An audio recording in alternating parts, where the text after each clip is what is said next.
शांति। आज 16 दिसंबर 2022 के बाबा के अनमोल मधुर महावाक्य सुनेंगे। आज की मुरली में बाबा हम बच्चों का एक तरफ श्रेष्ठ प्रारब्ध बनाना चाहते हैं और साथ ही साथ हम बच्चों को सदा निरोगी बनाना चाहते हैं और उसकी युक्ति बाबा बताते हैं। बाबा कहे, बाप और चक्र को सदा याद करते रहो तो तुम सदा निरोगी बन जाओगे। बाबा कहे, ध्यान रखना है, अपना चार्ट याद का बढ़ाते जाना है। जितना हो सके 5 मिनट, 10 मिनट, आधा घंटा, जो भी मिलता जाए। बाबा कहे, याद का चार्ट कम से कम 8 घंटे तक पहुंचाना है। वैसे तुम कर्म योगी भी हो, इसलिए कर्म करते हुए भी याद में रहकर हर कर्म करना है। और दूसरी ओर बाबा हम बच्चों का श्रेष्ठ प्रारब्ध बनाना चाहते हैं और उसके लिए बाबा कहे, बच्चे अब अंतिम समय चल रहा है, कुछ भी बचना नहीं है, इसलिए सुदामे के मिसल चावल मुट्ठी भी सफल करते चलो तो अपना श्रेष्ठ प्रारब्ध जमा होता जाएगा। तो एक तरफ बाबा हम बच्चों का श्रेष्ठ प्रारब्ध बना रहे हैं, दूसरी ओर सदा निरोगी रहने की युक्ति भी बता रहे हैं। सुनते हैं बाबा के मधुर महावाक्य। ओम शांति। मीठे बच्चे, बाप को और चक्र को याद करो। मुख से कुछ भी बोलने की दरकार नहीं, सिर्फ इस नर्क से दिल हटा दो तो तुम एवर निरोगी बन जाएंगे।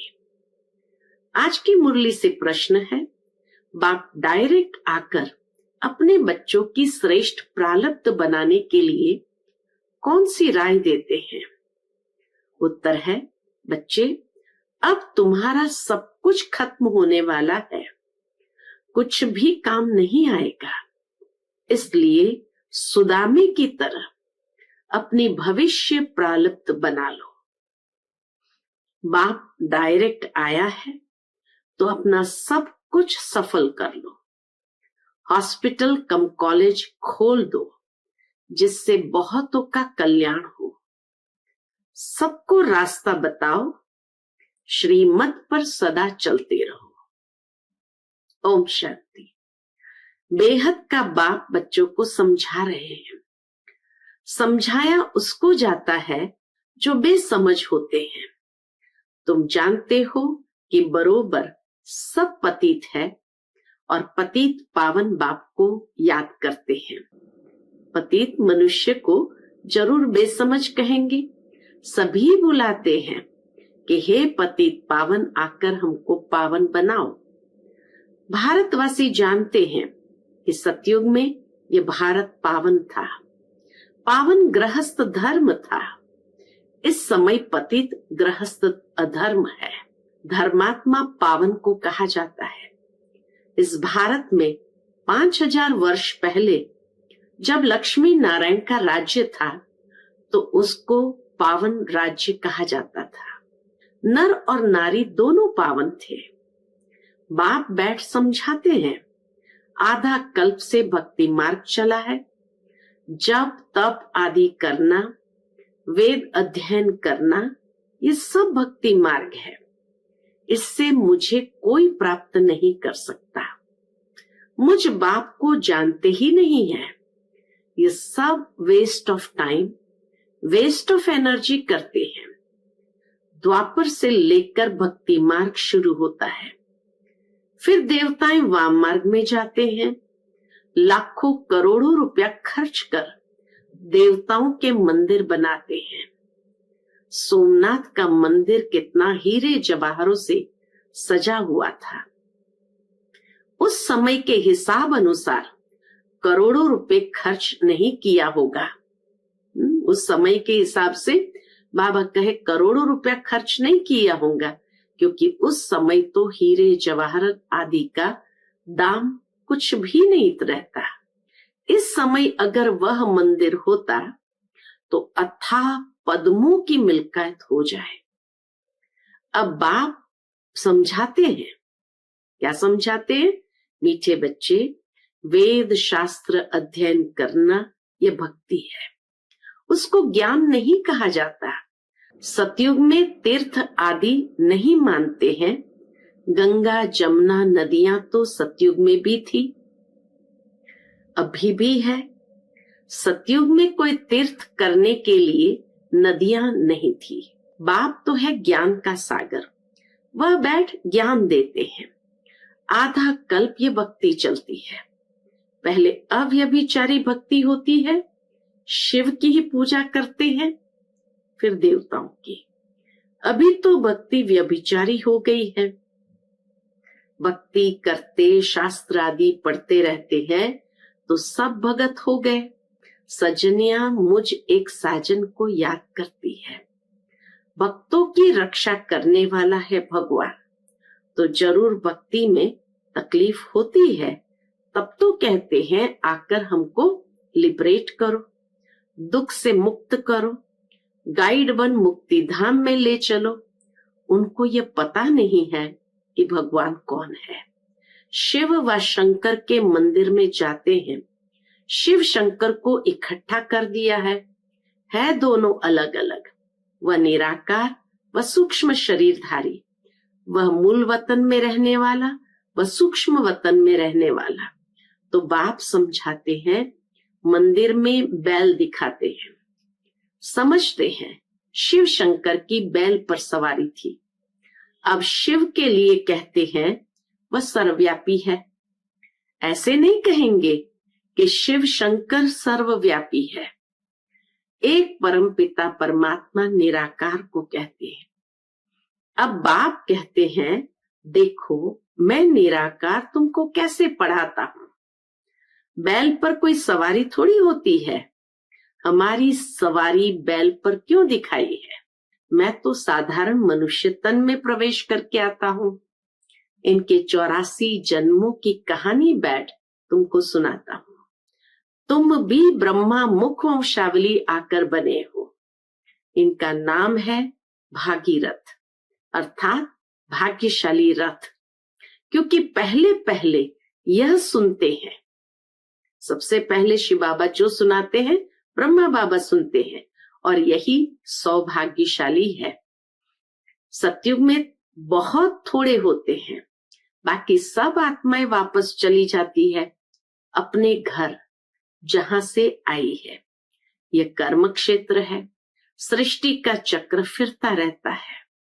मूल वतन सूक्ष्म वतन में यह सतयुग त्रेता नहीं होते हैं। यह ड्रामा का चक्र यहाँ फिरता है। आधा कल्प ज्ञान सतयुग त्रेता, आधा कल्प भक्ति द्वापर कलयुग। सतयुग में लक्ष्मी नारायण का राज्य था, फिर Lakshmi Narayan the first second राजाई चलती है। ऐसे 8 गद्दियां चलती है। Lakshmi Narayan the first second third 8 गद्दियां चलती है। त्रेता में है चंद्रवंशी राम की डिनास्टी। सतयुग में 8 जन्म, त्रेता में 12 जन्म। ये 84 जन्मों की कहानी बाप ही समझाते हैं। बाप अपने ब्राह्मण बच्चों को ही मिलते हैं और किसको नहीं। बच्चे बने हैं तब उनको पढ़ाते हैं। बाप कहते हैं, मैं तुम्हारा बाप टीचर सतगुरु हूं। सदगति कर साथ ले जाता हूं। पावन होने का बहुत सहज उपाय है जो तुमको बतलाता हूं। बाबा आकर पावन बनने का बहुत सहज उपाय बतलाते हैं। यहां बैठ तुम क्या करते हो? बच्चे कहते हैं, बाबा हम आपको याद करते हैं। आपका फरमान है कि निरंतर मुझे याद करने का पुरुषार्थ करो, तो इस योग अग्नि से तुम्हारे विकर्म विनाश हो जाएंगे। फिर तुम पवित्र सतो प्रधान बन जाएंगे। अब तुम तमो प्रधान हो, याद से ही खाद निकलेगी, कोई तकलीफ की बात नहीं। एवर निरोगी बनने के लिए कितनी सहज युक्ति है। देवताएं कभी बीमार नहीं होते। इस याद से ही तुम निरोगी बनेंगे। पाप भस्म होने से तुम पावन बन जाएंगे। बड़ी भारी कमाई है। घूमो फिरो सिर्फ मुझे याद करो। बाबा कहे कहीं भी जाओ सिर्फ मुझे याद करो। पहले ये प्रैक्टिस करनी है। याद करने से हम 21 जन्म के लिए निरोगी बन जाएंगे। कोई तकलीफ की बात नहीं, सिर्फ माँ में कम याद करो। ये बाप ने आत्माओं को कहा, हे आत्माएं सुनती हो? बाप मुख से कहते हैं मुझे याद करो और घर को याद करो। अब यह नर्क खलास होना है, जाना है अपने घर। भोजन बनाते समय भी याद का पुरुषार्थ करो। भले तुम कर्म योगी हो तो भी कम से कम 8 घंटे तक जरूर पहुंचो। कर्म योगी भले हो परंतु फिर भी बाबा कहे याद का चार्ट कम से कम 8 घंटे तक जरूर पहुंचो। 5 मिनट, 10 मिनट, आधा घंटा, ऐसे चार्ट को बढ़ाते रहो। जांच करते रहो हमने कितना समय बाप को याद किया। जिस बाप से वैकुंठ की बादशाही मिलती है, 21 जन्मों के लिए सदा निरोगी बनते हैं। कितनी सहज युक्ति है।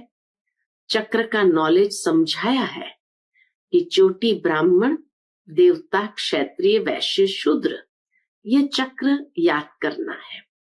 बीज और झाड़ को याद करो। अभी तुम जानते हो एक धर्म की स्थापना हो तो दूसरे धर्म विनाश हो जाएंगे। सतयुग में एक ही धर्म है, तुमको मेहनत ही इसमें है। बाप कहते हैं मुझ बीज को याद करो और झाड़ को याद करो। स्थापना, विनाश और पालना, यह है बहुत सहज। सहज योग और सहज ज्ञान। बीज से झाड़ कैसे निकलता है, यह तुम्हारी बुद्धि में ज्ञान है।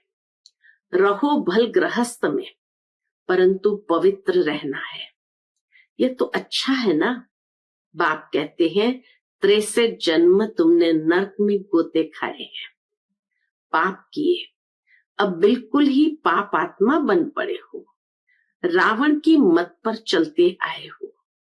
गांधी भी राम राज्य चाहते थे, इसका मतलब रावण राज्य में थे। मनुष्य की बुद्धि कितनी मलिन हो गई है। मलिन माना कितनी मैली हो गई है, कुछ भी समझते नहीं है। स्वर्ग कब था किसको पता ही नहीं है। लक्ष्मी नारायण को 5000 वर्ष हुए हैं, ये किसको मालूम नहीं है। सतयुग की आयु लाखों वर्ष कह देते हैं। आधा कल्प है ज्ञान, आधा कल्प है भक्ति। फिर जब पुरानी दुनिया हो जाती है तो आता है वैराग्य।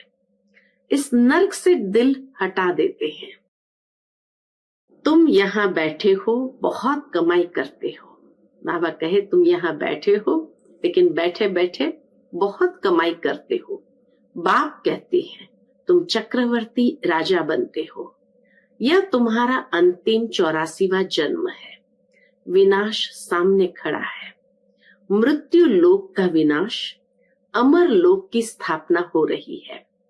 अमरनाथ बाबा से हम सत्य नारायण बनने की सत्य कथा सुन रहे हैं।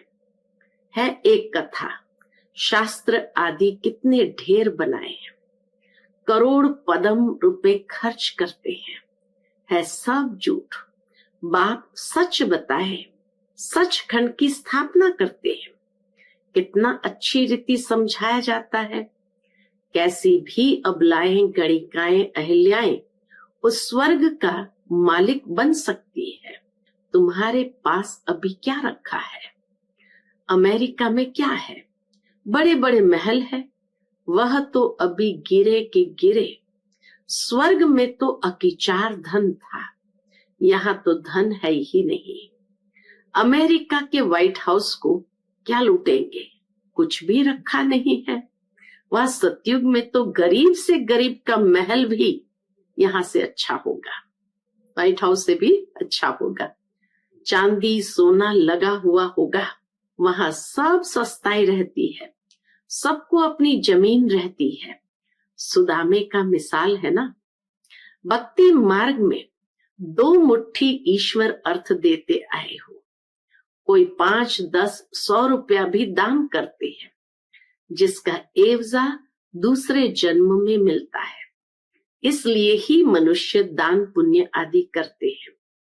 कोई हॉस्पिटल खोलते हैं तो दूसरे जन्म में तंदुरुस्ती अच्छी मिलती है, कोई बीमारी नहीं होती है। कोई कॉलेज बनाते हैं तो दूसरे जन्म में पढ़कर होशियार हो जाते हैं।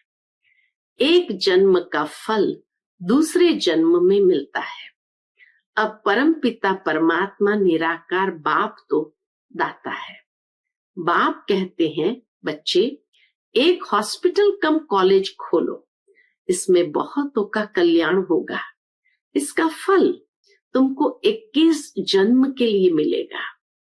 वह है इनडायरेक्ट 1 जन्म के लिए, यह है डायरेक्ट 21 जन्म के लिए प्रारब्ध मिलती है।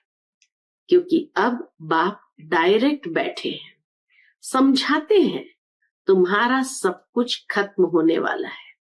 महल माड़ियां सब मिट्टी में मिल जानी है। बाबा का इस दुनिया का कुछ भी रहेगा नहीं, सब कुछ मिट्टी में मिल जानी है। इसलिए अब भविष्य की कमाई करो तो तुम्हारे काम आए। जो भी आए उसको रास्ता बताओ। बाप को याद करो तो तुम्हारी कट निकलेगी। पारलौकिक बाप है। बाप कहते हैं श्रीमत पर चलने से तुम स्वर्ग के मालिक पारस बुद्धि बन सकते हो। कितनी युक्तियां भी समझाते रहते हैं। हर एक के कर्म का हिसाब अपना अपना है। बाप कर्म अकर्म विकर्म की गति बैठ समझाते हैं। कोई भी तकलीफ हो तो सर्जन के पास आकर श्रीमत लो। अहिल्याएं कुब्जाएं सबको ये रास्ता बताना है। बाबा को कोई भी आत्मा छूटे नहीं, हर एक को संदेश जरूर देना है। चाहे वो अहिल्याएं हो कुब्जाएं हो, सबको ये रास्ता बताना है। पवित्रता पर ही हंगामा होता आया है। विष नहीं दिया तो मारने लग पड़ते हैं। दुनिया के अंदर विष नहीं दिया तो मारने लग पड़ते हैं, घर से निकाल देते हैं, कितना हंगामा करते हैं। बाबा कहते हैं इस ज्ञान यज्ञ में असुरों के विघ्न बहुत पड़ेंगे, अबलाओं पर अत्याचार बहुत होंगे और सत्संगों में कभी अत्याचार नहीं होते हैं, यहाँ पर विघ्न पड़ते हैं। बाबा कहते हैं कितने पतित बन पड़े हैं, अभी तुम पवित्र बनते हो पावन दुनिया का मालिक बनने के लिए। बाप का फरमान है, क्या फरमान है? ये अंतिम जन्म पवित्र बन मुझे याद करो तो विकर्म विनाश हो। ये बाबा का फरमान है कि इस अंतिम जन्म पवित्र बन मुझे याद करो तो विकर्म विनाश हो।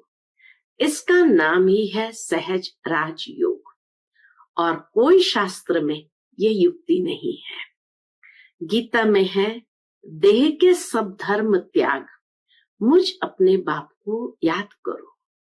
देह के सब धर्म त्याग, मुझ अपने बाप को याद करो। अब श्री कृष्ण तो भगवान है नहीं, भगवान सब आत्माओं का बाप एक है, शरीर का लोन लिया है।